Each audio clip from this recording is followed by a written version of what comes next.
Tell us about some of your star machines. We're very lucky. We've got 14 star CNC machines here, all work 24/7, lights out. We've had them for years now, had great support from Star over the years. They're a really great company to deal with. Support is great. Someone's always available on the phone. Engineers are really nice blokes. They'll come out and do whatever you need them to do. Parts is never a problem. So we've never had any downtime with them, which is very fortunate. And that's what we need. We just need that continuity. 14 machines, eating stainless steel all day long. I know there's a lot of competition coming from emerging markets, isn't there? Low-cost economies. So is the temptation never been to outsource components? Not at all. I think that even though stainless steel has gone up rather a lot in the last 18 months, it's still manageable.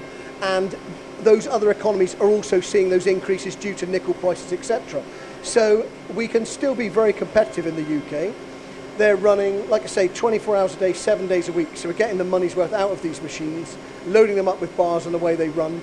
And we often get emails from abroad saying we could make your part for this, even with a photo of our part. They've never made it, but they've got a photo of our bit and saying we can do it for X. We can do it than less than X, and we can do that right here in the UK. Yeah, and that's it. It's kind of a loaded question, really.